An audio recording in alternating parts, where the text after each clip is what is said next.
Welcome to the Mike and Alison After Hours podcast with your hosts, mshelah and Alison Haas, talking business with real business owners in the Mid-Atlantic region. Today's episode is sponsored by Advantage Industries. When you need business technology, get Advantage Industries to protect and promote your business. To learn more, go to www.getadvantage.com and schedule your first meeting to see if you qualify for a free network scan. Hello, everybody, and welcome to Mike and Alison After Hours. I am your host, mshelah, and with me, my co-host, the always cool and often collected Alison Haas. Alison, how the heck are you today? I don't feel collected, Mike, so thank you. I'm gonna embrace that introduction this morning. Thank you. Yeah, absolutely. And folks, we have a wonderful guest today. His name is Rich Palarea, and he is a serial entrepreneur. His latest venture is a company called Kermit, and we're going to get into all of that in just a couple minutes. But I want to thank everybody, our listening audience, our viewing audience. We are getting positive feedback on our YouTube channel. We are getting positive feedback on Podbean, on Stitcher, on Spotify, on iTunes, iHeartRadio, Audible, Alexa, and this time I unplugged her so she can't talk while I'm doing my introduction. But we're getting everywhere and people are responding, and we are so exceptionally grateful for our listening audience.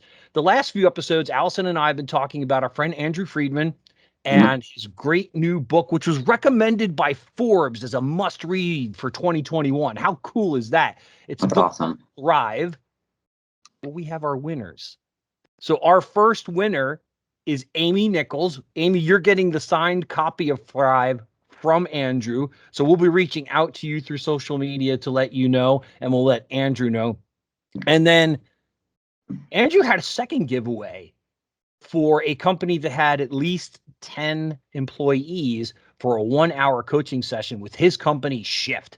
And I'm happy to say that our winner of that is Liliana Torres. So Lilian, we're reaching out to you after the show as well. So congratulations, Amy. Congratulations, Lilian, on winning the prizes. And Alison and I already have an exciting new giveaway prepared for you next time. We'll get into that in the next episode.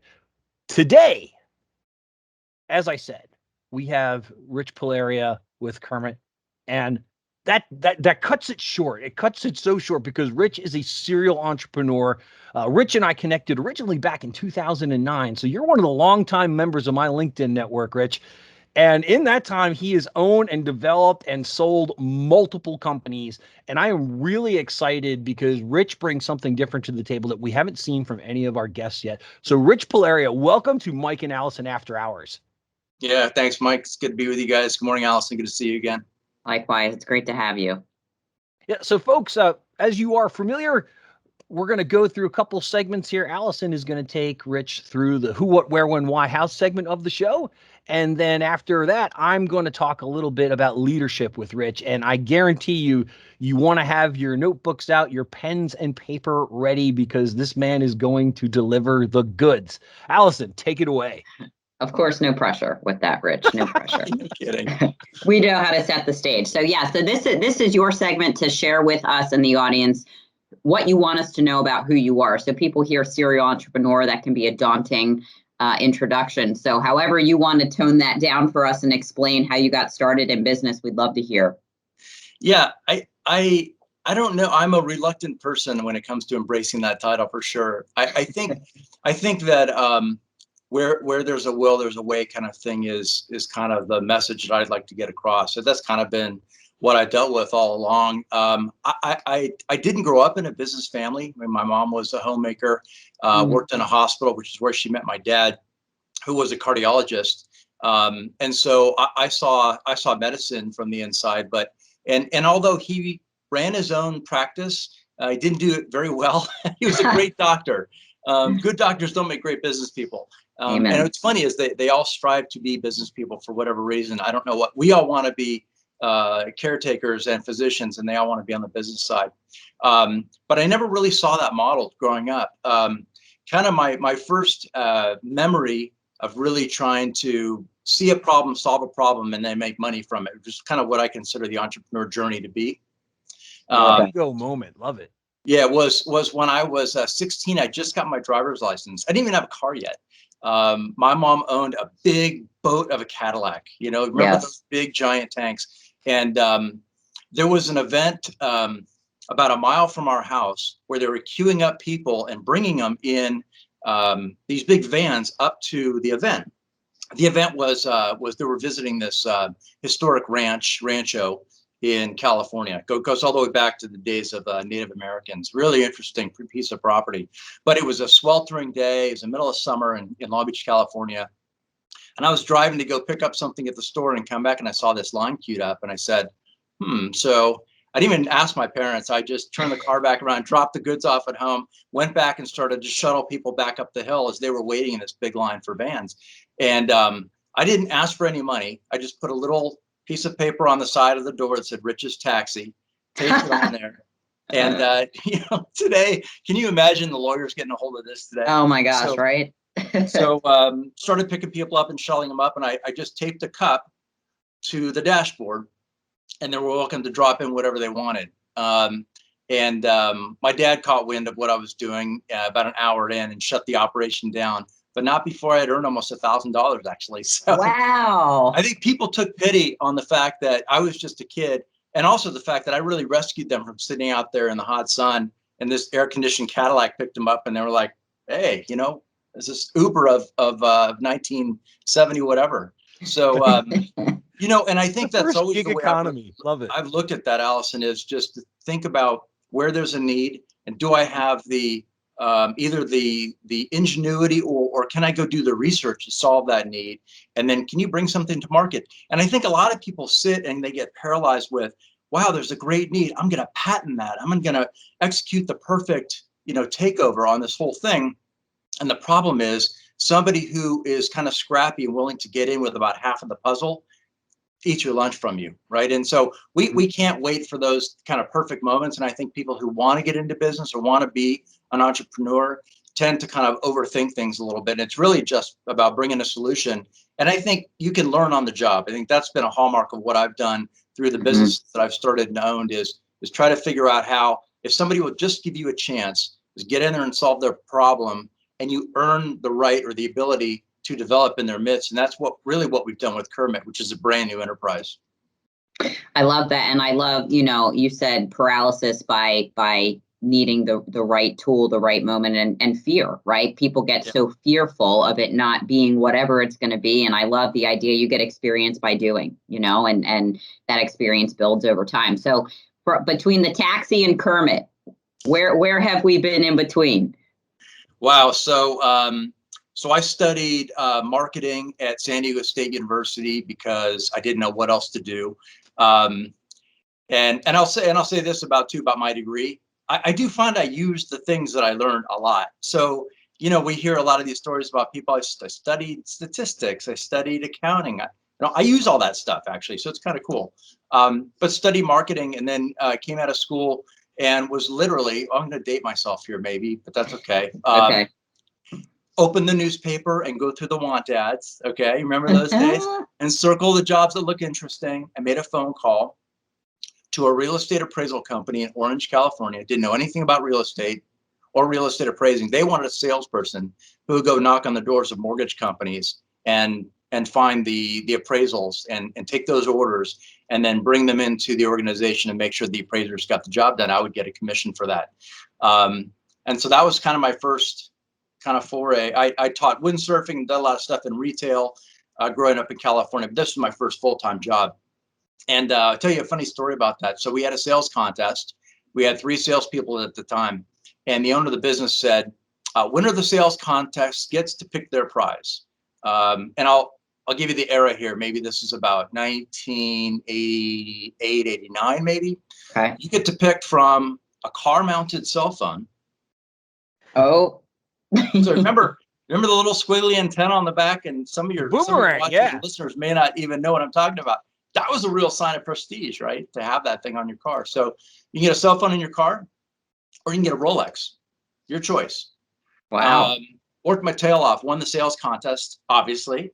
And I picked the cell phone. Big dummy.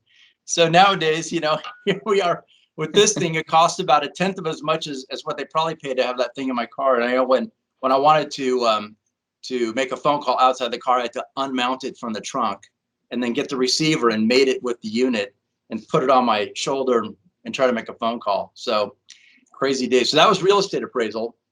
And that the advent of that, all of that, this is really, I think, what makes kind of a great entrepreneur isn't so much great problem solving, but more adaptability to changing things. And things are always going to shift underneath you. And we're sitting here in the middle of, or hopefully at the end of the pandemic.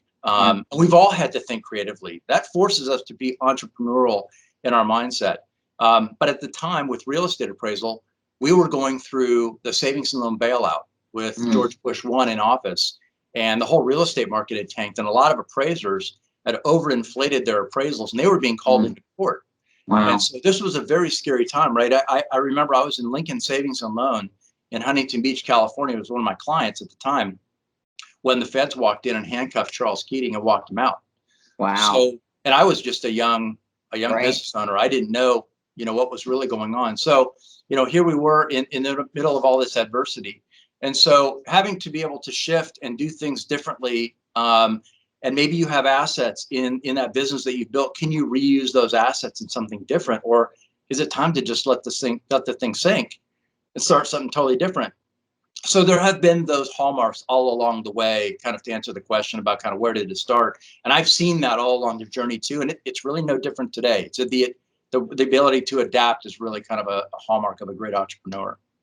No, this is great. I mean, especially because you didn't have it in your blood. Like I have it in my blood, and then I saw it out, and I'm more of a bulldozer. I look back and go, wow, that was scary, as opposed to beforehand when people actually assess whether or not they should proceed. So we share that in common. But before I pass it to Mike, please tell us about Kermit. I know I find it extremely fascinating, but I will not do it justice by sharing what it is. So please tell us about Kermit and how we can find you, and then we'll talk more about the leadership. Okay, sure. So kind of set up the Kermit story for you and kind of pick up where we left off on the journey. It was a stopover between driving people in my mom's Cadillac and starting Kermit. And I would hope there would be a few. So coming out of real estate appraisal, I actually started another venture. This was something I started for my wife at the time. She was my fiance, but she was in telecom, and she was one of the top salespeople for MCI at a very young age. She was selling T1 lines and she couldn't even tell you today, I don't think, what a T1 is.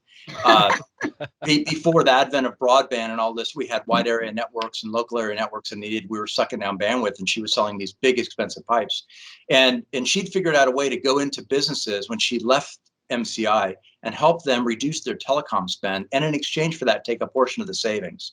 So she was a consultant, and started to get into not only telecom, but logistics spend management. So she was looking at FedEx contracts, UPS contracts, DHL, all kinds of shipping.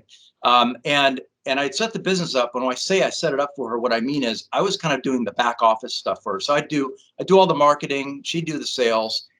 She'd come home with a job, dump it on my desk, go, I just sold this. Now you figure out how to make it, into revenue.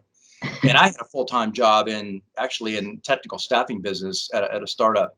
So, nights and weekends, I was spending my time kind of helping her perfect the business. And it went on for a nice long run. And to the point where we did get married.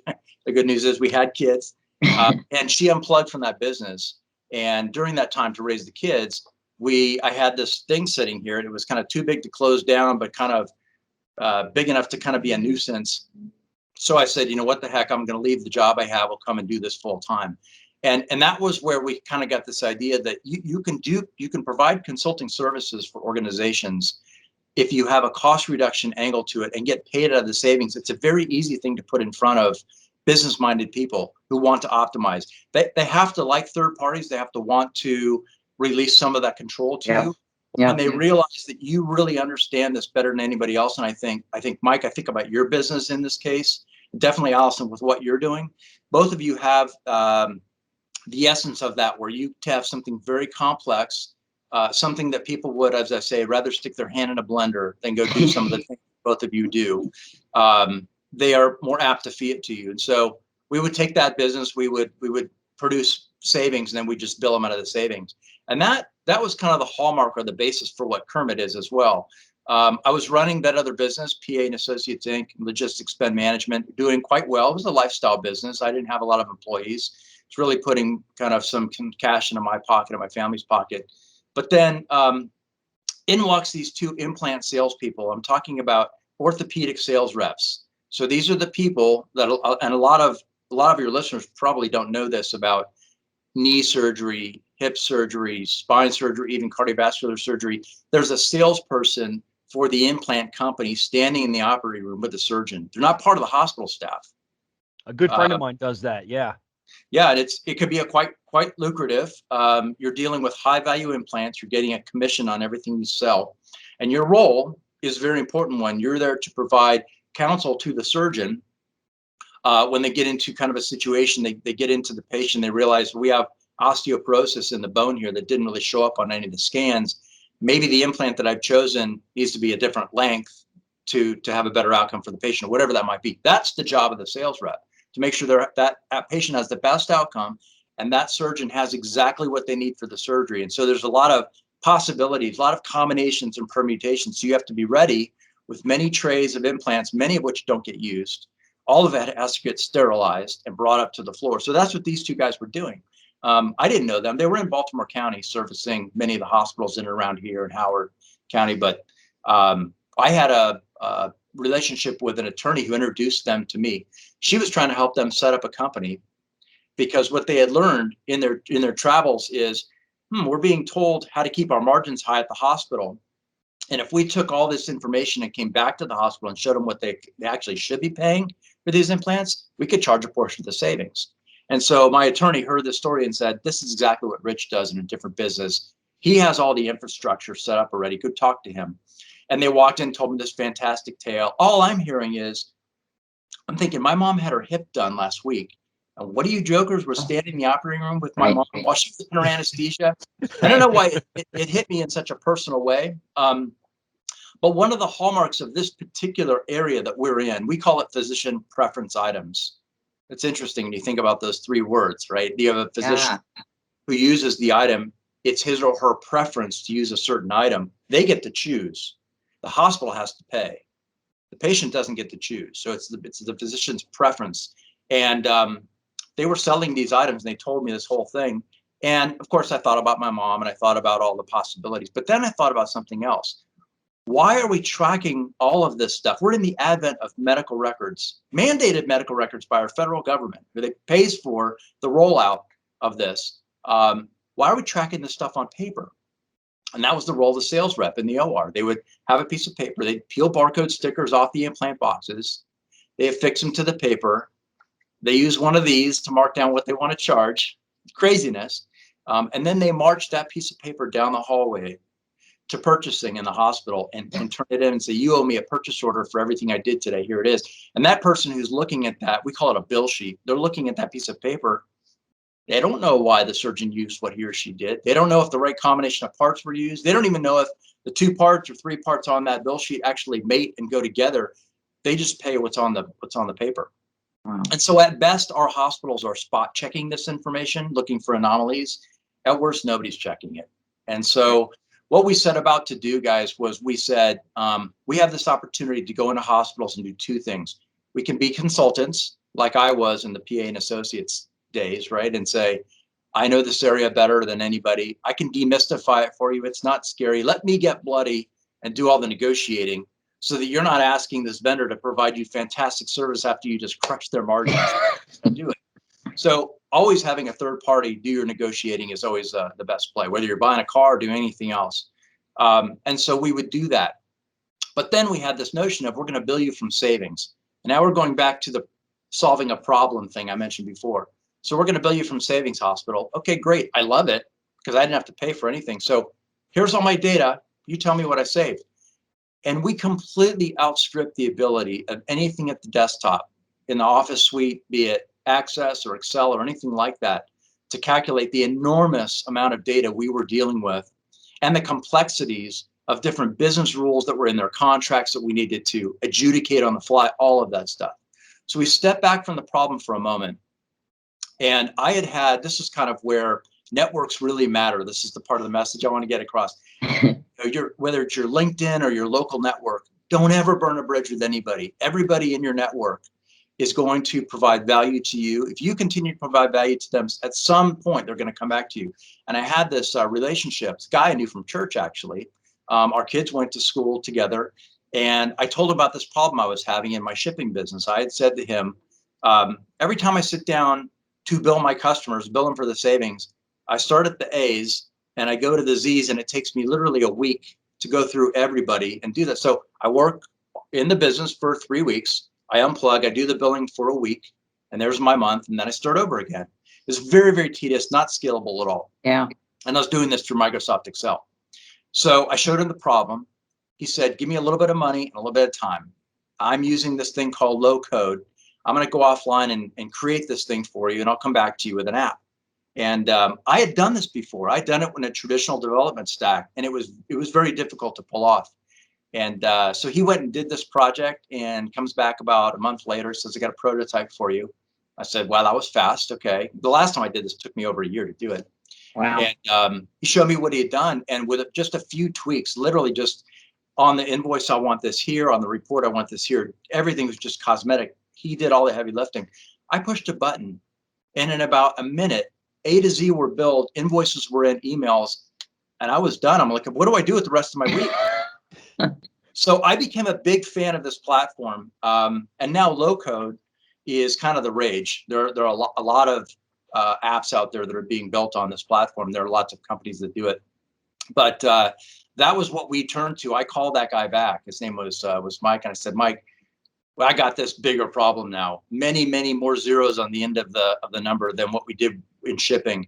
And do you think that your platform is a solution? He said, let's give it a try. So we hired him as kind of a full-time contractor, basically. He came into work every day. He was here, but he was a 1099 to us. And in 9 months and one developer, we built what is basically an enterprise software platform now, servicing over 30 hospitals in the Mid-Atlantic. And we manage 40% of the implant spend that transacts in the state today. And that's a relationship, that's why those things are really important. And so that's what Kermit is doing. It's one part consulting. We go into hospitals and help them understand what they should be paying for these implants, and we'll help them with the negotiation.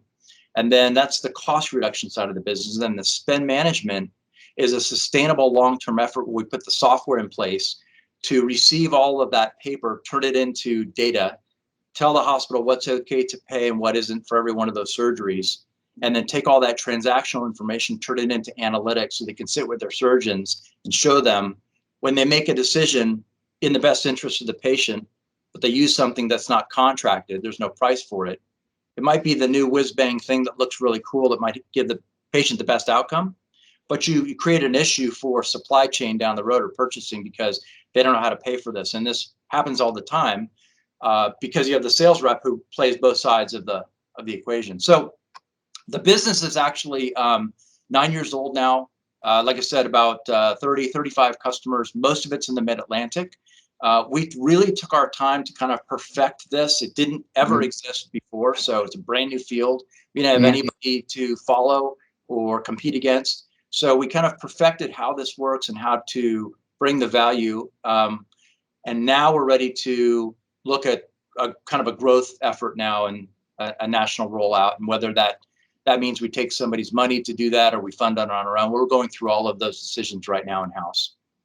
Congratulations. And I, like you, of course, I think, I had surgery a couple falls ago and I was open on a table. I have a plate and 8 screws now in my leg. So I'm just like, who was in there with me? I had no idea, right? Didn't mean to creep you out, but yeah. Hey, I wasn't awake, right? I'll never know. So it's all good. But yeah, I think a lot of the audience will relate to that. And what a fascinating venture. Thank you for sharing that with us. My pleasure. The internet, World Wide Web, right? That's how we find Kermit. But if somebody wanted to get in touch with you, do you mind putting out your website or the phone number? Yeah, sure. It's kermitppi.com, KERMITPPI.com. And I think for the average person who might be watching this, they would want to learn more about this. We have a quick little 2-minute explainer video that's up there. The video actually won an award for Best Explainer Video of the Year And I didn't have anything to do with it other than just kind of did the creative direction. But a company that built it really nailed the essence of what the problem is and what is the solution that we bring. And it's been up there for many years. It's still is kind of serving us well. So that's a good place to find us. And then we manage a presence on Facebook company page. We have a company page on LinkedIn, and of course a Twitter account. We don't do a whole lot of social media. We're looking to kind of ramp that up soon. But we were named the Baltimore Business Journal's fastest growing privately held company, number 7 in this year's list of 50. And so you'll find if you search Kermit PPI, not just Kermit, you're going to get lots of different things if you search Kermit. But if you put the PPI on the end, you'll probably get a lot of stuff through a Google search that shows different videos and places we've appeared and awards we received. And yeah, it's a fascinating journey. I think anybody who has just an idea about technology they'd like to bring to improve a process, or interested in the medical spend field, we think about medicine as this place where we're saving lives, and it's true. The patient outcome is the number one thing, but medicine has really become a business. Not just to make money, but to how do you run a healthcare organization and stay in business? How do you provide? How do you stay solvent to provide solutions and care to your community? And it's become a real big deal. And here we are in, like I said, in the COVID era. Elective surgeries were the first things that were sacrificed in hospitals, and many times it is their top revenue maker. And so they had to shut those operating rooms down, and then they had to service the community with different services, and it was a big spend on that side, and then not a lot of revenue coming in. So hospitals are very aware of cost cutting. It's probably the number one thing that most people in charge of budgets and hospitals are worried about today.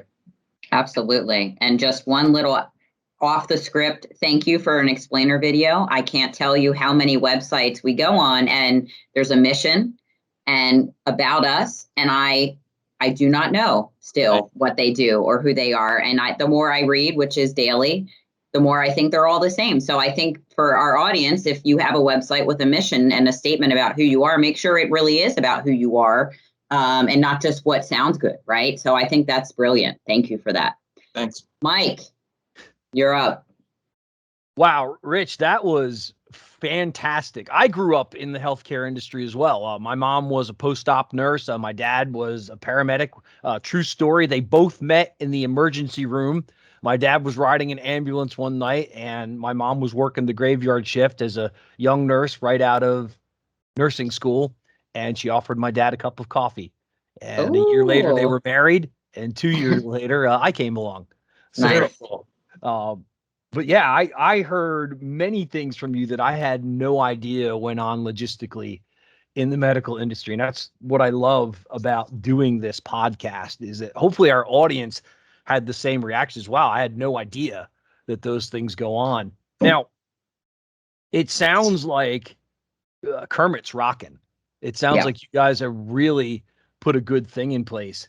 And one of the things that Alison and I really like to focus on is great companies have to have great leadership.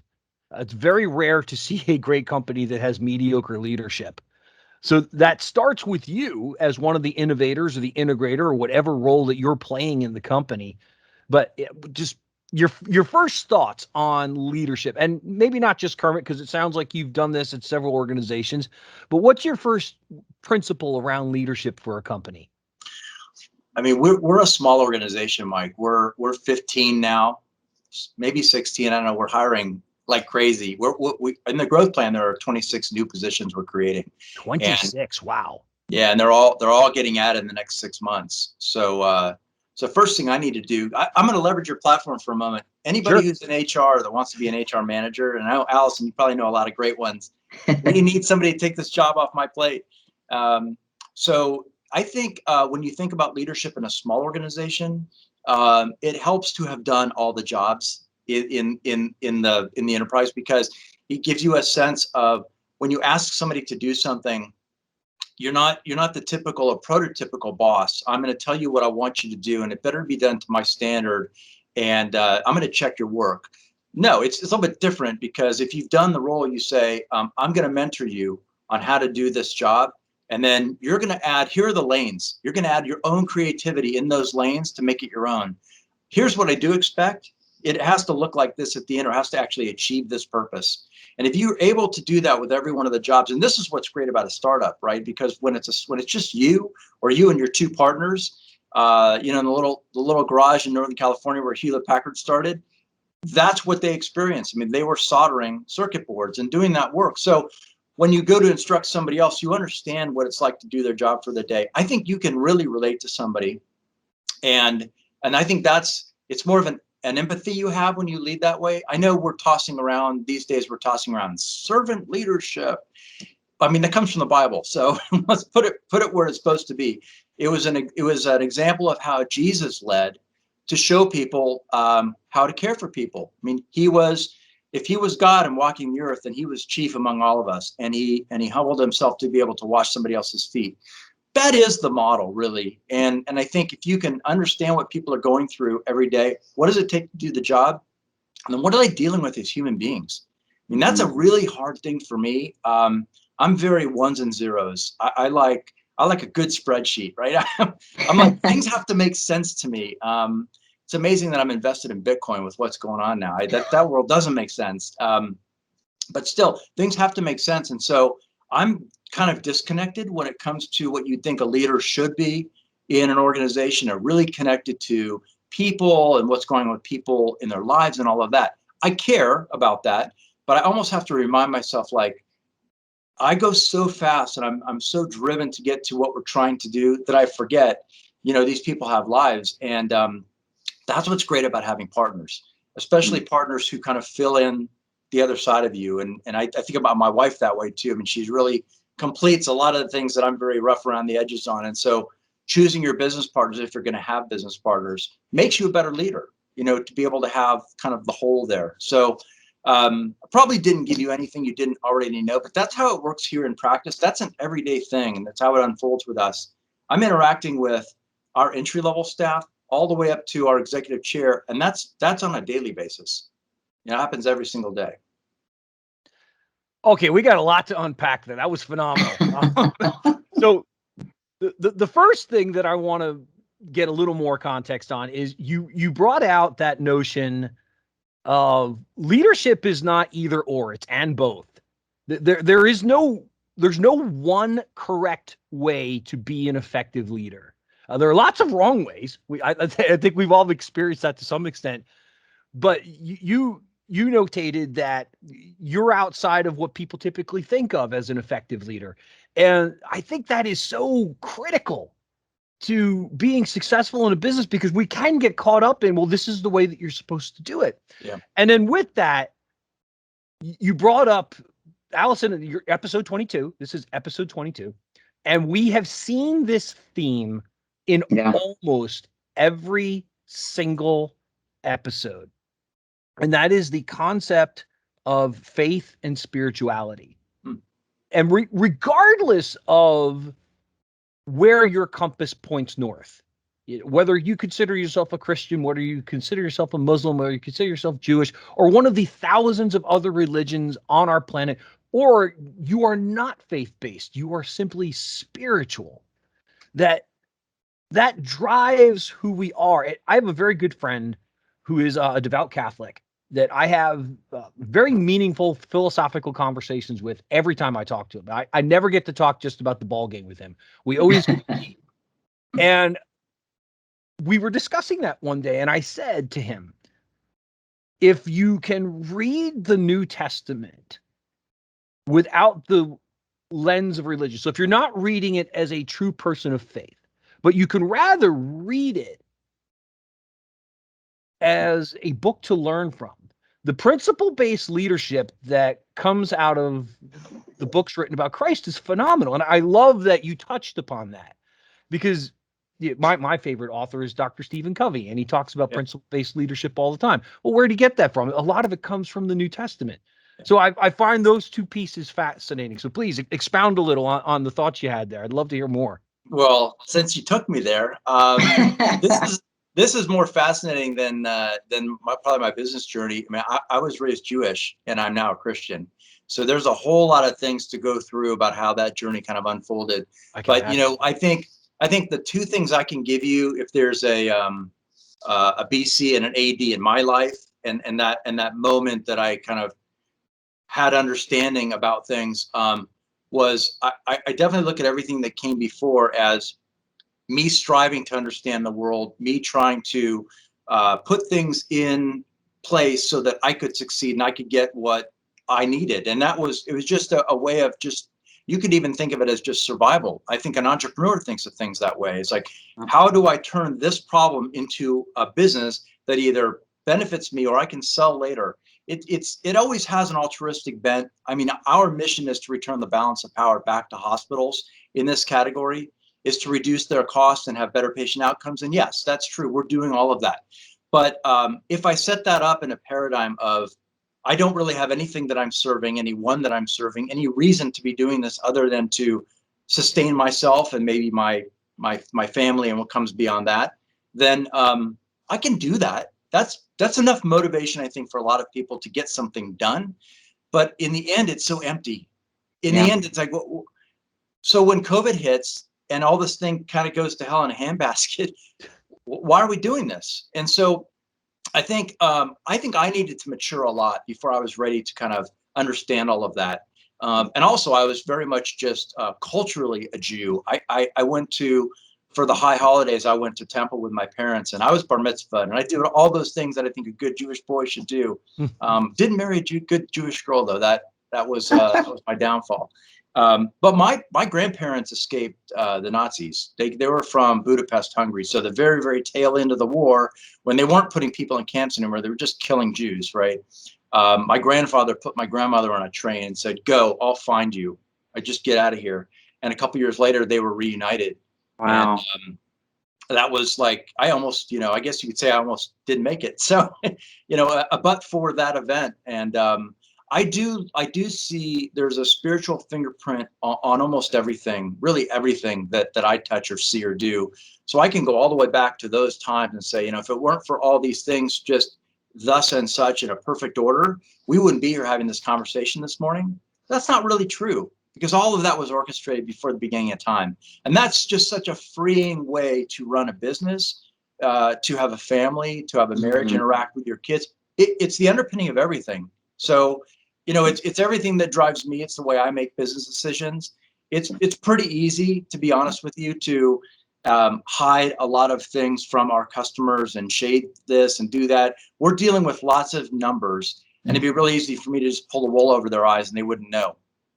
But there's a principle. There's somebody else that I'm serving, and it's an eternal mission that I have. And this is just where God's placed me for right now to do this business and interact with these people. And that's just what I'm faithful to. It just happens to be with Kermit. And maybe it'll be something else after this, and maybe it won't. I don't know. But it's really nice to just know that I wake up every day and my steps are guided before I even take my first step out of the door. And it's because I follow God in that. So that's kind of my thing. And that's the way I look at it. Wow. Rich, we are almost out of time for your segment today. If there's one thing that you would like to share with our audience about leadership, one kind of bingo moment for you, and I'm sure you have a bunch of them, but give us 2-3 minutes on one principle you'd like to share with our audience today. Well, I'm going to go back for a second, Mike, to the network, because this is totally foreign to me, by the way, being here in Baltimore. Like, I'm from California. And I can't recall. I think, Mike, you're from this area, right? No, actually, I'm from New York. That's right. You're from New York. So, I mean, I this is a very, it's a tight community. I'll just say it that way. Baltimore. Yes, Baltimore. And not being from here, it's hard to break into that. So, but you got to think about that network as it pertains to everything that you do on a national basis, on an international basis. If you have a global market, how do you influence people? How do you help people with what they need? And how then do you make relationships that you're not looking for something from somebody now, but having a relationship with them means that they're the person that you're gonna call, or they're gonna call you when they have a need. And I think when I think about what you do online with your social network, and with what you do on LinkedIn and the way you promote, you're always serving, you're giving back, you're always giving information to the community. And then when there's somebody who has a need, they're going to say, I remember Mike Shelah said something about this. I'm just going to call. They might not even know you. And that's the way I think the network works. So my leadership tip is, like, that network is so valuable, and not just to monetize the network, because it can lead to that, it can lead to sales or whatever it might be. But there will be somebody who you will need some advice from at some point in time. You had Marianne Scully on a few episodes ago. Yep.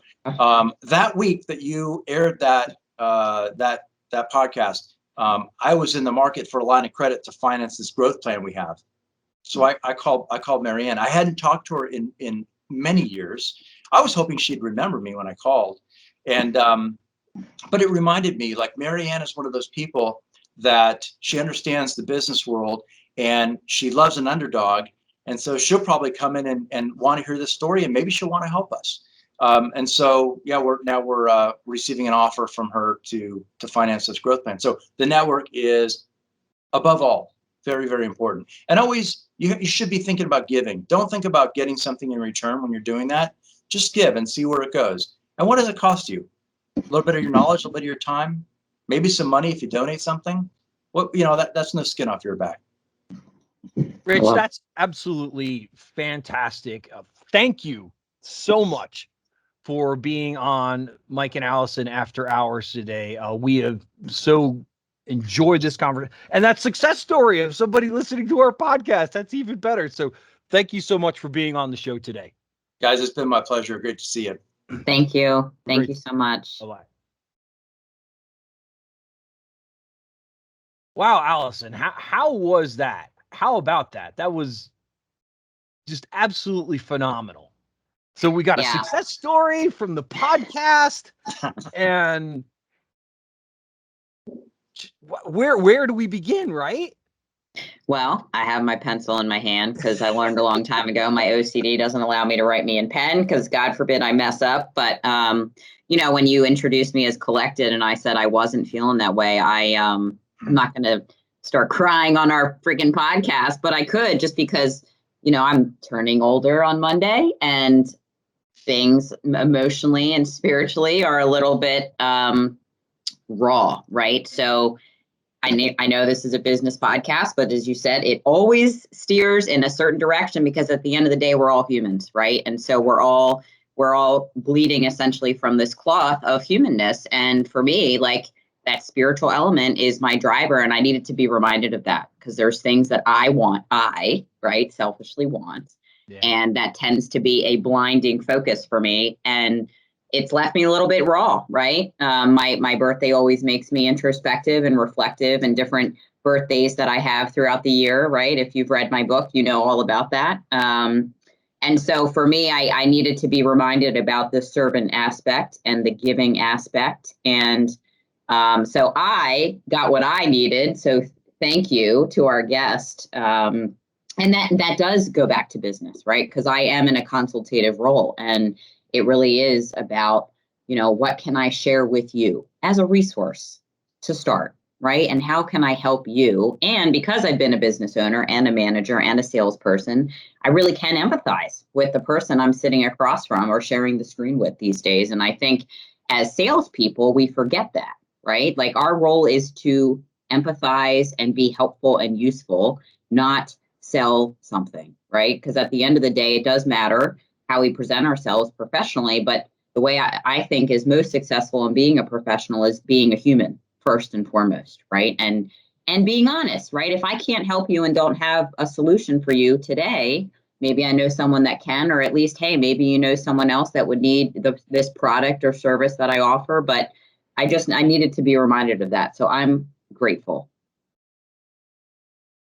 Yeah, I love what you brought up there, because there is a very human side to what we do, and it's critical to business on a daily basis.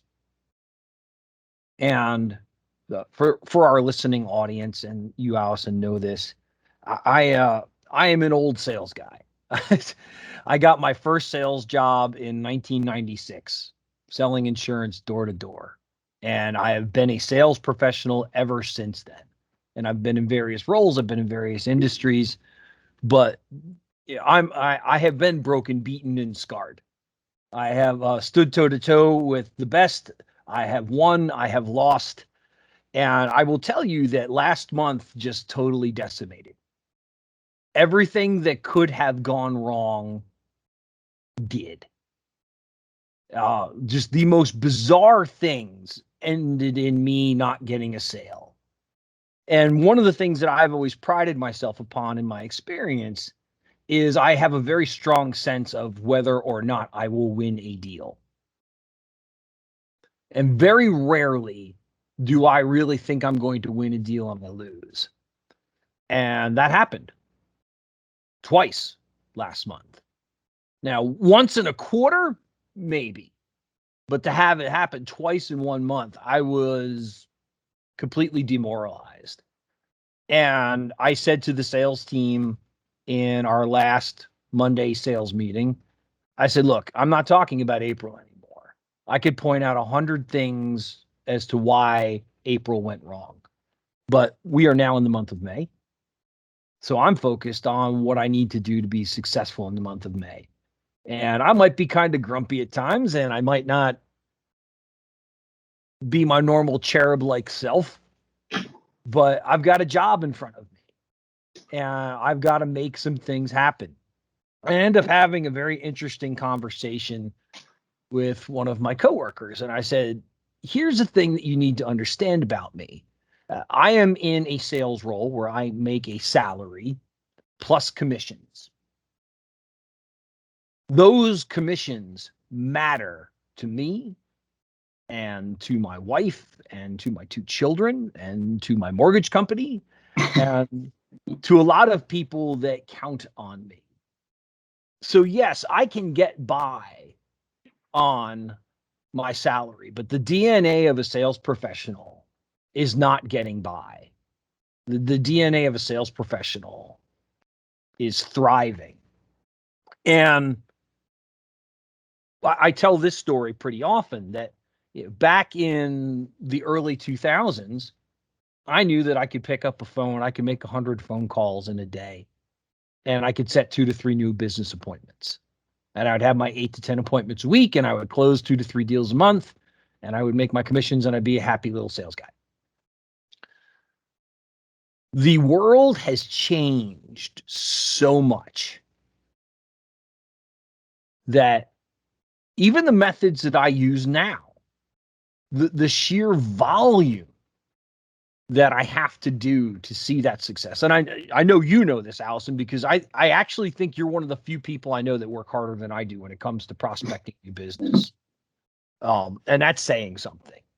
But the sheer volume, and I'm saying this to the audience because, as Rich pointed out, in every business he's had, he's done each role in the business. So he can appreciate the level of effort it takes to be successful in that role. And I want you to understand. Now, could you have hired a lazy salesperson? Sure, you could have hired a lazy salesperson. There are plenty of them out there. But when you have someone in your staff that truly has a work ethic and they're truly going after it, you have to appreciate that the results very rarely reflect the level of effort, good and bad. Because I know this. I have had plenty of months where I've been insanely successful and I felt like I did next to nothing to earn that success. But the balance to that is last month where I literally worked myself down to my knuckles and it seems I have nothing to show for it. So, yeah, Alison, some of your thoughts on sales and what's in the sales process today. Ugh. It's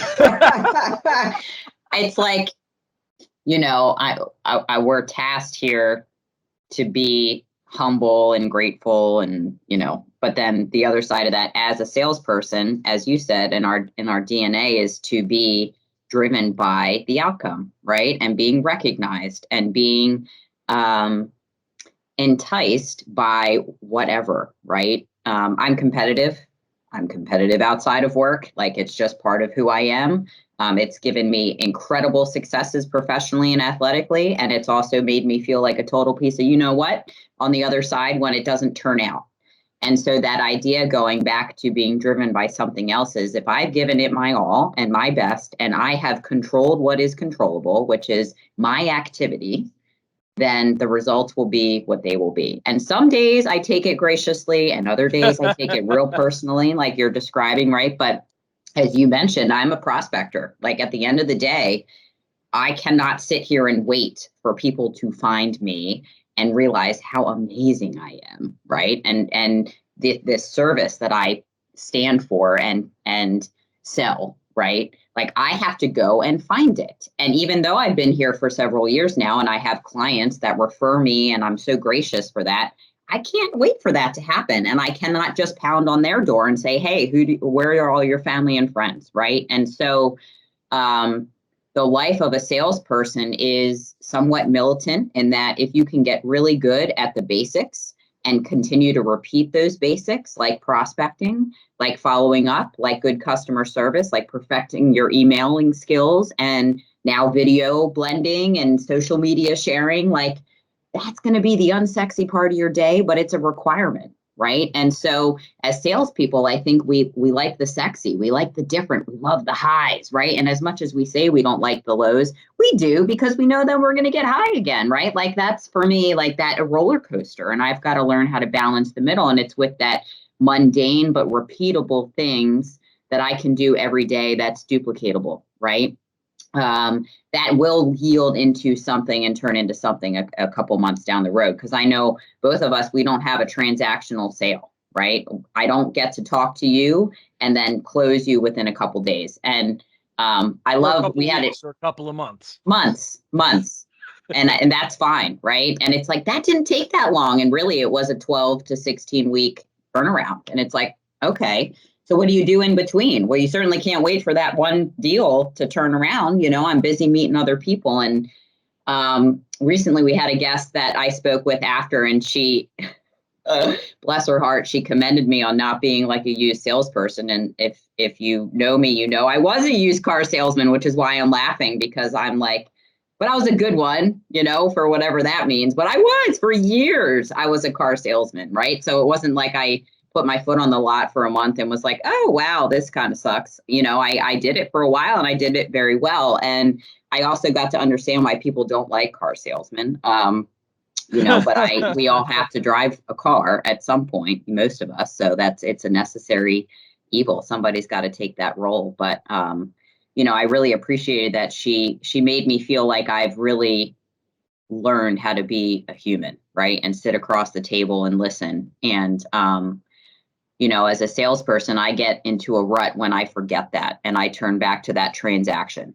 Like, hi, I'm so-and-so. Let me vomit all about me to you. Instead of, hey, I'm so-and-so. I'd love to hear about you first to see if we're even a fit, because I have no idea if what I can do for you has anything to do with what you need. So I can't start with my side. I've got to start with your side. And that can be hard, right? Because we are driven by winning. You know, but I won't win if I put that carrot first. Yeah. So I'm going to give you just a quick little current event story about what's going on in my world of IT. And then I'm going to hand it back to you to wrap us up with maybe something interesting from the human resources world that's happened to you in the last couple of weeks. So at the time of this recording, it is the middle of May.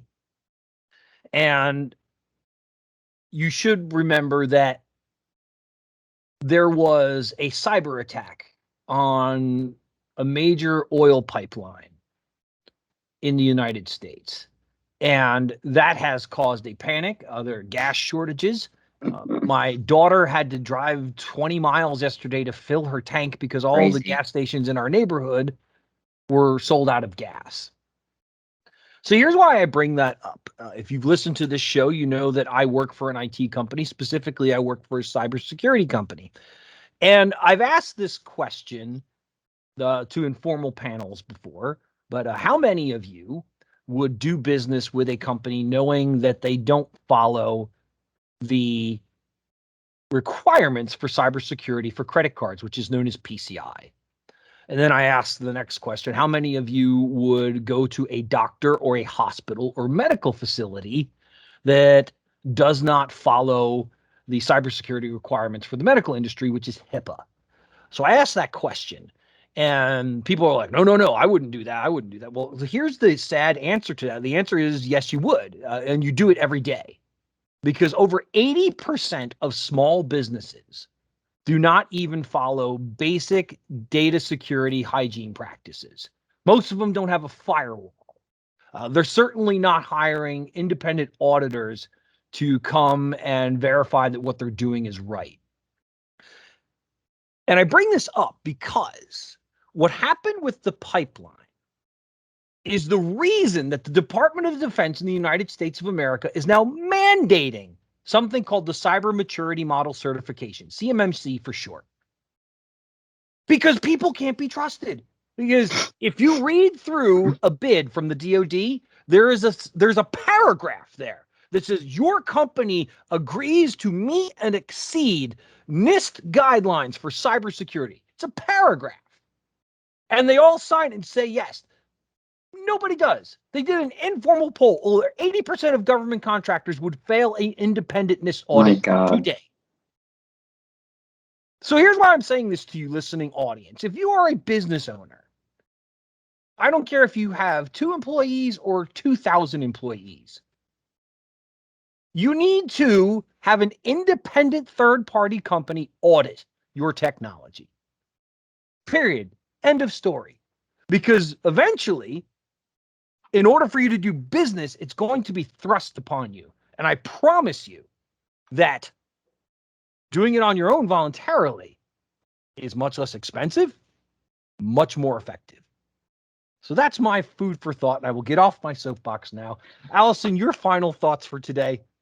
I have gas. You know, what's funny is that I actually got gas, I think right before that happened, just because I was like, I'm not going to want to do that. And either on my way to the gym or after the gym, it doesn't fit in my drive. Right. So I don't feel like dealing with that. And I got it. And then I was so excited because I knew something before my boyfriend did, news related, never, literally maybe the first time. Because yesterday he's like, did you know that there was no gas? I have to go pick up so-and-so to go batting. And I was like, I did actually. Thank you, Facebook. I actually saw someone post about not being able to get her kids to school because she didn't have gas. And then I'm like, what is she talking about? And I Googled it, and sure enough. So that has nothing to do with HR or IT, but just a little, pat on my back for knowing something worldly that I don't often know. But, I agree. Most of us hold other people to standards that we don't follow. And I think for me personally, I can't live like that. Right. I can't squawk at someone for not doing something if I'm not doing it first, right? And I find that, and then I'll release everyone, the things that most annoy me about other people are things I do myself, right? Like, very seriously, literally, the things I judge most about others are the things I do. Psychology 101, very true. And I started studying psychology, but I was bored very quickly, which is the story of my life. But yeah, it is. And so if you're listening and you're thinking, oh, I would never go to an organization that didn't follow protocol, check yourself. Are you, right? It might seem stupid, especially if you don't have a lot of employees. Why do I have to be compliant from an HR perspective, an IT perspective? And it's like, well, it does matter, right? And the end result matters, and you want to be able to stay in business ultimately. So again, loved our guest, loved our show. Mike, thank you as always. This is such an amazing way for me to selfishly start my morning. All right. Well, for our listening audience, thank you again so much. For our guest, Rich Palarea, thank you so much for being on the show. And for Alison Haas, I am Mike Sheila. For Mike and Alison After Hours. And remember, people helping people. It's powerful stuff. Have a great day, everyone. Thank you for joining Mike and Alison After Hours. Tune in next time for another great business owner sharing valuable industry ideas. Want to be a guest on our show? Contact us at answers@getadvantage.com.